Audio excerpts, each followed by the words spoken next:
আমি doctor Avanti Ghosh, gynae এবং বন্ধ্যাত্ব রোগ বিশেষজ্ঞ। আমি মিরপুর 10 আলোক হেলথ কেয়ারে প্রতিদিন সন্ধ্যায় রোগী দেখছি। আমি আজকে আপনাদের সাথে যে বিষয়টি নিয়ে কথা বলতে চাই সেটা হচ্ছে প্রি কনসেপশনাল কাউন্সেলিং, মানে বাচ্চা নেওয়ার আগে আপনাকে কি কি করতে হবে। এটা সম্পর্কে অনেক রোগীরাই আমাদের কাছে জানতে চান যে আমি বাচ্চা নিতে চাচ্ছি, তাহলে আমার কি কি এখন করা উচিত। তো বাচ্চা নেওয়ার আগে সাধারণত আমরা যেটা অ্যাডভাইস দিয়ে থাকি পেশেন্টকে, যে আপনি অবশ্যই ফলিক অ্যাসিড সাপ্লিমেন্টেশন বাচ্চা নেওয়ার 3 মাস আগে থেকে খাবেন, কারণ আপনার যে ডিমটা দিয়ে বাচ্চা হবে সেটার কাজটা শুরু হয়ে যায় 3 মাস আগে থেকে। সে তো অবশ্যই বাচ্চা নেওয়ার 3 মাস আগে থেকে ফলিক অ্যাসিড খাবেন। এবং আমরা কারো যদি ওজন বেশি থাকে তাকে ওজন কমাতে বলি, এবং লাইফস্টাইল মডিফিকেশন এবং স্ট্রেস কমাইতে বলি। তার মানে রেগুলার সুষম খাদ্য খাবেন এবং প্রতিদিন 30 মিনিট হাঁটবেন, এবং ওজন বেশি থাকলে ওজন কমাবেন। সাথে যাদের বারবার বাচ্চা নষ্ট হওয়ার মতো আগের প্রিভিয়াস হিস্ট্রি থাকে তাদেরকে আমরা অনেক সময় ফলিক অ্যাসিডের সাথে ইকোস্প্রিন সাপ্লিমেন্টেশন দিয়ে থাকি। ইকোস্প্রিনের কাজটা হচ্ছে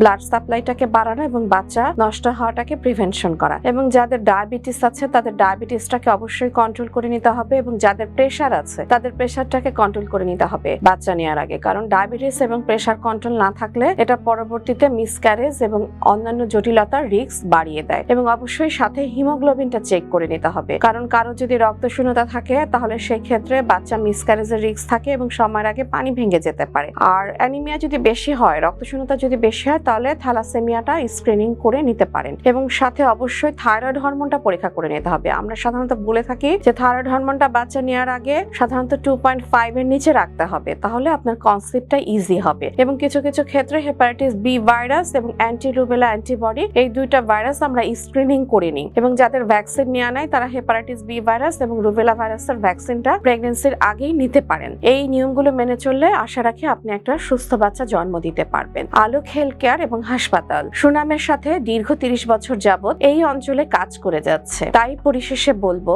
আলোকের সেবা নিন, সুস্থ থাকুন এবং মনে রাখবেন, সুস্থ জীবন সুন্দর পৃথিবী। সুস্থ জীবন সুন্দর পৃথিবী।